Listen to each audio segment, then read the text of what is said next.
예수 그리스도의 복음에 사로잡힌 사람이라면 아마 누구나 어떻게 하면 하나님 앞에 분명하게 서서 살아갈까, 이런 소망을 가지고 믿음의 길을 갈 것입니다. 자신뿐만이 아니라 자신과 함께하는 이들도 하나님이 원하시는 대로 믿음 위에 바로 서 있기를 간절하게 소망하면서 도와주고 싶을 것입니다.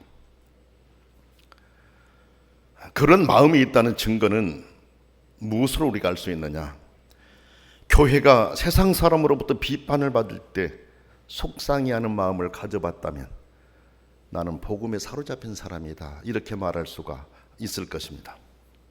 그리고 세상에서 믿음을 가졌다고 하는 사람들이 잘못된 행동을 하여 가지고 그들로 인해서 하나님과 하나님의 교회가 욕을 먹고 있을 때 괴로운 마음을 가져본 경험이 있다면 복음에 사로잡힌 사람이다, 이렇게 말할 수가 있을 것 같습니다.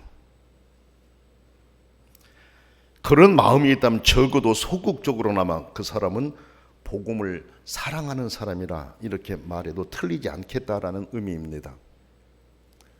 그러나 여러분, 보다 적극적인 면에서 복음을 사랑하는 마음이 있다면 자신이 먼저 하나님의 뜻을 따라 살기 위해서 부단히 애쓰고 노력할 것입니다. 자신에게서 그런 모습이 보이지 않을 때 그것을 생각하면서 괴로워하고 회개할 것입니다. 하나님의 뜻을 따라 살아보려고 하는데 뜻대로 되지 않을 때 괴로워하는 마음이 내게 있다면 적극적인 면에서 복음을 사랑하는 사람이다, 복음 안에 있는 사람이다, 이렇게 말할 수 있다라는 것입니다. 그리고 함께하는 이들도 복음에 합당한 사람이 되어 살아가기를 바라고 그들을 위해서 중재의 기도를 드릴 것입니다. 왜? 자신도 그렇게 살아가기를 원하고 힘쓰기 때문에 함께하는 이들도 그렇게 살기를 원해서 중재의 기도를 드릴 것이라는 거죠. 그런 자세로 믿음의 길을 가는 사람들은 참 복이 있는 사람들입니다. 오늘 말씀에서도 보면 전도를 하여서 예수 그리스도를 영접한 사람들을 향해 중요한 일들을 명하고 있습니다. 여러분, 오늘 말씀 바로 앞부분에 그 말씀을 보게 되면은 그리스도인으로서 산다라고 하는 것은 교회 공동체와 밀접한 관계가 있다라는 내용을 설명합니다. 교회 공동체를 떠나서 그리스도인으로 살아갈 수 없다라는 것이죠. 그리고 여러분, 그리스도인들이라면 교회 성장에 이바지해야 한다는 것을 원칙적으로 설명하고 있습니다. 그게 앞에 11절로 16절입니다. 에베소서 4장 11절로 16절. 그리스도인들은 교회 공동체와 밀접한 관계가 있고 그리스도인이라면 교회 성장에 이바지해야 된다는 대원칙을 설명하고 있다는 말씀입니다. 그리고 이어서 오늘 본문에서는 세부적인 문제를 다루고 있습니다. 그 첫 말씀이 여러분은 이방 사람들처럼 살지 마십시오 하는 말씀으로 시작합니다.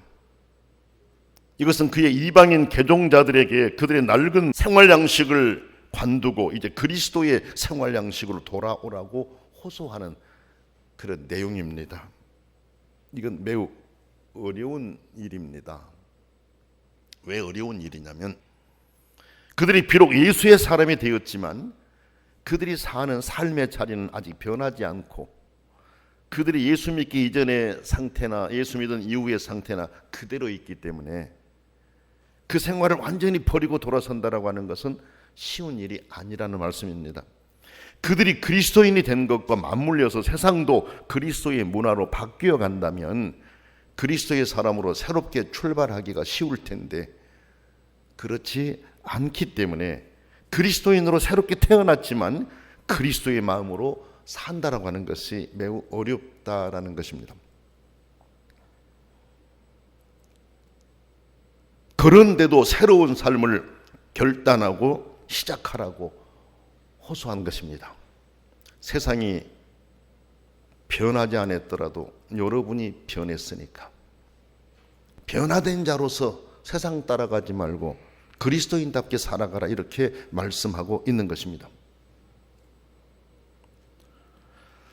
왜 그러냐면 예수 믿어서 믿음을 가지고 있지만 현실이 변하지 않았기 때문에 현실과 짝하며 과거로 돌아갈 위험이 상시로 존재하고 있었기 때문에 단호한 결단을 내리라고 호소한 것입니다. 여러분이 예수님을 믿고 하나님의 사람이 되었지만 교회를 떠나면 여러분이 만난 사람들은 믿지 않는 사람들이 대부분이잖아요. 믿지 않는 문화 속에 살아갔잖아요. 그러니까 거기에서 그리스도의 생각을 가지고 변화시켜가고 변혁시켜갈 힘을 가지고 살면 좋은데 그렇지 못하고 내가 하나님의 사람이 되었지만은 세상 사람들에게 흡수되어서 편승해서 살아갈 수 있다라는 거예요. 그것을 지적하면서 그리스도인이 되었으니 이전에 살던 세상의 사람들의 생각, 그와 같은 소망들은 좀 내려놓고 하나님의 사람으로 살아가라라는 것이죠. 자, 그런데 성경의 내용을 가만히 들여다보면 이렇게 말하는 것은 자신의 말이 아니라 주 안에서 하는 말이다라고 하는 것을 분명하게 합니다.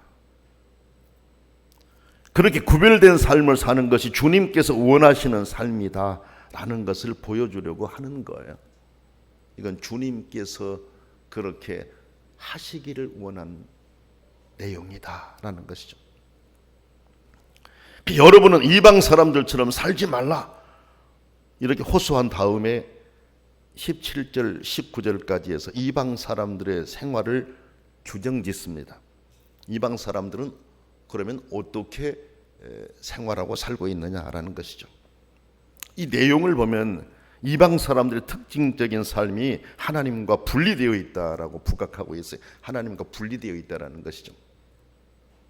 로마서 1장 21절 이하를 보게 되면 이 내용에 대한 구체적인 부분들을 알 수가 있어요. 로마서 1장 21절 이하를 보게 되면은 이제 하나님을 떠난 자들의 삶이 어떤 것인가 이 부분을 아주 구체적으로 설명하고 있거든요. 자, 본문에서 말한 이방인의 생활 양식에 나타난 중요한 특색을 보면 이방인들, 이교도들은 아무것도 아닌 헛된 것에 관심을 기울인다 그랬어요. 그들의 마음은 무지 때문에 어둠에 쌓여 있다라고 했습니다. 그리고 이어서 이방인들의 생활 양식을 묘사하기 위한 중요한 단어들을 3가지를 사용하고 있습니다.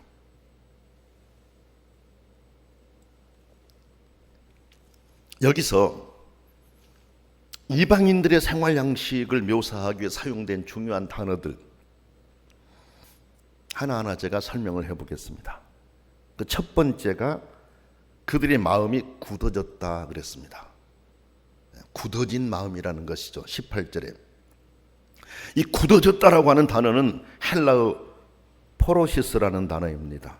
근데 이 포로시스라는 이 단어는 원래 대리석보다 더 굳은 돌을 말할 때 사용하는 단어가 포로시스입니다. 대리석보다 더 굳은 돌을 말할 때 사용합니다. 또 이 단어는 의학적인 용법도 있다고 하는데 뼈가 부러졌다가 다시 붙은 자리에 생기는 결정을 의미한다는 것이에요. 그러니까 본래의 뼈보다 더 굳은 것을 나타냅니다. 보통 이야기할 때 뼈가 부러졌다가 다시 붙을 때 그게 이제 그 결정이 붙게 하는 그 부분이 더 뼈보다 더 단단하다 이런 말을 들었지 않습니까? 그러니까 이 프로시스가 바로 그와 같은 내용들이 사용된다라는 것입니다. 자, 그러므로 여기서 그 이방인들의 마음이 굳어졌다라고 하는 표현은 너무나도 강하게 굳어졌고 경화되어 있기 때문에 그 무엇도 느낄 수 있는 능력을 전혀 갖지 못하게 된 상태, 그러니까 감각 능력을 상실해버린 상태, 이방인들의 상태를 그렇게 그 단어를 통해서 표현하고 있습니다.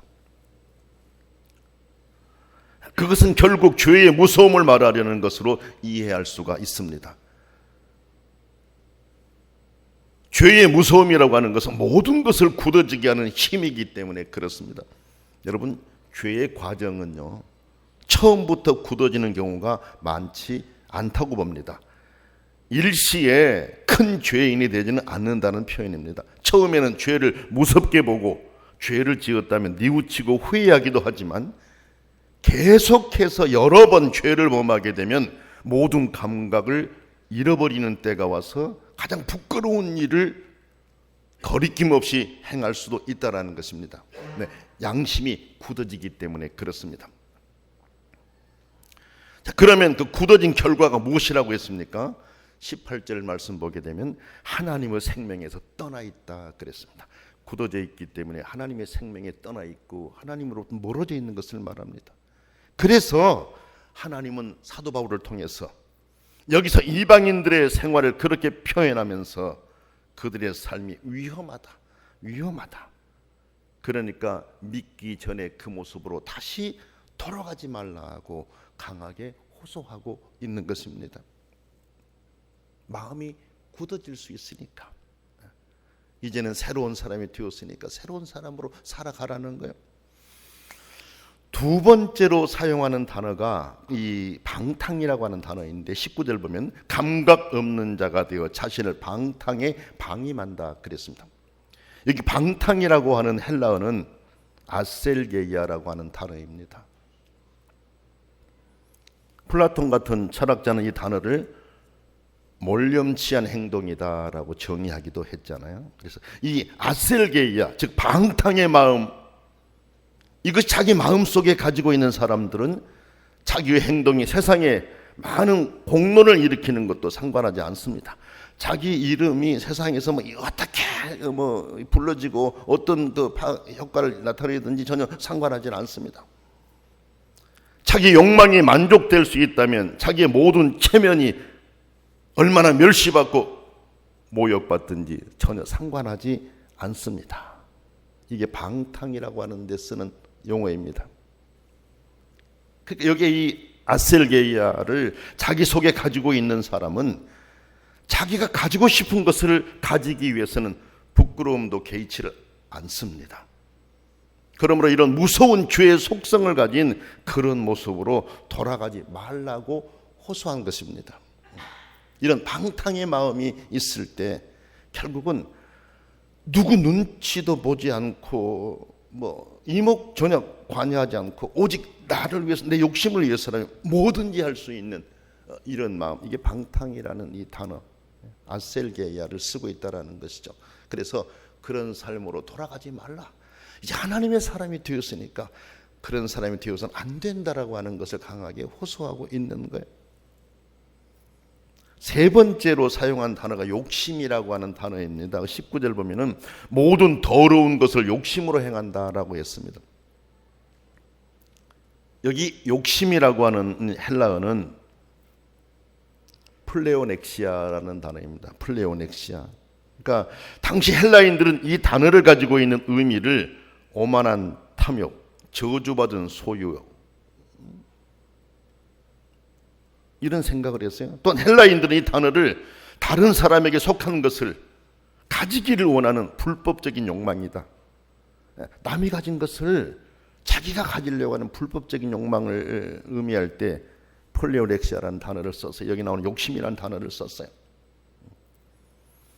그리고 여기 나오는 이 욕심이라고 하는 이 단어, 자기의 욕망을 위해서 자기 이웃 사람을 언제나 희생시킬 수 있는 정신, 이것이 바로 플레오렉시아인데 사도 바울은 그 단어를 여기에서 사용하면서 욕심으로 이방인들을 행하고 있다라고 했어요. 내 욕망을 채우기 위해서 언제든지 이웃 사람을 희생시킬 그런 생각을 갖고 사는 사람들, 결국 여기 욕심이라고 하는 플레오렉시아는 자신의 이익을 위해서 다른 사람을 짓밟아버리는 정신, 떨쳐버릴 수 없는 욕망, 이것을 말합니다. 아마 이런 생각들은 그때 헬라에만 있었던 게 아니고 우리가 사는 지금 이 세상에도 그런 사람들을 우리가 수도 없이 보면서 살아가고 있습니다. 그러므로 여기에 쓰인 욕심이라고 하는 단어 또한 매우 무서운 말입니다. 그래서 사도 바울은 이교도 세계에서 이렇게 굳어짐, 방탕, 욕심, 이 세 가지 무서운 사실을 보았었어요. 그래서 하나님의 사람이 되었으니까 이제는 그리로 돌아가지 말라. 강하게 얘기하고 있는 거죠. 이제부터 여러분은 이방인이 그 마음에 허망한 것을 행함같이 행하지 말라 호소합니다. 그 이유가 무엇이라고 했습니까, 여러분? 그 이유가 이거예요. 여러분은 그리스도를 그같이 배우지 않았습니다. 예수 믿고 난 뒤에 여러분은 예수 그리스도를 배웠는데, 예수 그리스도를 배운 여러분들이 그렇게 세상 사람들이 가졌던 그 굳어짐이라든지 방탕이라든지 욕심이라든지 이것을 내려놓으라고 배웠지, 그것을 가지라고 배우지 않았습니다. 무슨 말일 것 같습니까? 이제 그들은 그리스도를, 사랑을 가르치고 사랑을 위해서 고난을 받으신 예수님은 사랑을 가르쳤고 사랑을 위해서 고난을 받으신 분이다라고 하는 것, 그 예수를 배웠다라는 것을 사실은 표현하고 있는 거예요. 20절로 21절을 우리가 그렇게 이해할 수가 있는 것입니다. 자, 그러므로 예수님을 바르게 배운 사람이라면 옛사람을 청산하고 욕심에 말려들어 썩어져가는 낡은 인간성을 벗어버리고 마음과 생각이 새롭게 되어 하나님의 형상대로 창조된 새 사람으로 갈아입어야 한다라고 강조하고 있는 것입니다. 새 사람은 올바르고 거룩한 진리의 생활을 하는 사람이다라고 가르친 것이죠, 여러분. 그러면서는 보세요. 그러면 새 사람이 실천해야 될 내용들이 무엇일까? 그게 이제 4장 25절 이하에 쭉 그 설명이 되고 있습니다. 이런 내용이에요. 그러므로 거짓말을 하지 말고 이웃에게 진실을 말하십시오. 우리는 서로 한 몸의 지체들입니다. 화가 나는 일이 있더라도 죄를 짓지 마십시오. 해질 때까지 화를 풀지 않으면 안 됩니다. 악마에게 발붙일 기회를 주지 마십시오. 도둑질하던 사람은 이제부터 그런 일을 그만두고 제 손으로 일하며 떳떳하게 살고 가난한 사람들을 도와줄 수 있도록 노력하십시오. 남을 해치는 말은 입 밖에도 내지 마십시오. 지금 이제 새 사람 된 사람들이 이렇게 살아가야 될 내용들을 25절 이하에서 쭉 설명을 하고 있는 거예요. 오히려 기회 있는 대로 남에게 이로운 말을 해서 도움을 주고 듣는 사람에게 기쁨을 주도록 하십시오. 마지막 날에 여러분을 해방하여 하나님의 백성으로 삼으실 것을 보증해 주신 하나님의 성령을 슬프게 하여 드리지 마십시오. 모든 독설과 걱정과 분노와 고함 소리와 욕설 따위는 온갖 악의와 더불어 내버리십시오. 여러분은 서로 너그럽고 따뜻하게 대해주고 하나님께서 그리스도를 통해 여러분을 용서하신 것처럼 서로 용서하십시오. 이렇게 말씀하고 있어요. 이 말씀의 중심이 뭡니까? 그리스도인이 되어서 그리스도를 배웠으니 그리스도를 배운 사람답게 살아라는 거 아닙니까? 이방인들의 습성을 버리고 하나님의 자녀된 자의 삶을 살아가라고 강하게 호소하고 있는 거예요. 여러분, 우리가 사는 세상은 하나님의 자녀들이 하나님의 자녀답게 살아가는 것을 방해하는 요소들이 너무너무 많습니다. 내가 하나님의 자녀로서 우리가 배운 예수 그리스도의 마음을 닮아 실천하려고 하지만은 나를 방해하는 상대가 너무 강합니다. 너무 무섭게 우리에게 접근해 옵니다.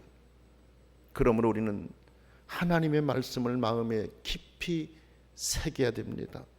내가 그리스도인으로서 난 무엇을 배웠느냐? 예수 그리스도를 어떻게 배웠느냐? 예수 그리스도를 배운 대로 예수 그리스도의 마음으로 실천하고 살아가기 위해서 부단히 힘쓰고 사는 그런 하나님의 사람들이 되십시다. 성경 우리 그렇게 하라고 말씀하고 있기 때문에 그렇습니다. 새 사람을 입었으니 새 사람으로서, 그리스도의 사람으로서 세상의 수많은 좋은 영향력을 행사하면서 사는 평화로운 교회 모든 성도들이 될 수 있기를 원합니다. 기도하겠습니다. 사랑이 많으신 하나님 아버지, 아무런 자격도 공로도 없는데 하나님의 은혜로 예수님을 알게 하시고 믿게 하시고 따르게 하시고 예배자로서 하나님 아버지를 예배하며 행복하게 하시니 감사합니다. 하나님의 자녀된 자로서 그리스도인답게 살아보려고 힘이 애를 쓰고 노력해 보지만 우리가 날마다 만나는 상대가 너무나도 강하고 우리에게 접근하면서 그리스도인 뜻대로 살지 못하게 할 때가 많습니다. 그래서 넘어지고 괴로워하고 후회하고 아파할 때가 많습니다. 성령이시여 우리와 함께 주셔서 예수 그리스도의 사람으로 살게 하셨으니 승리하며 살아가도록 저희들을 붙잡아 주시고 저희들이 주 앞에 간구할 때 응답하시고 참된 평강을 주옵소서. 예수님의 이름으로 간절히 기도드립니다. 아멘.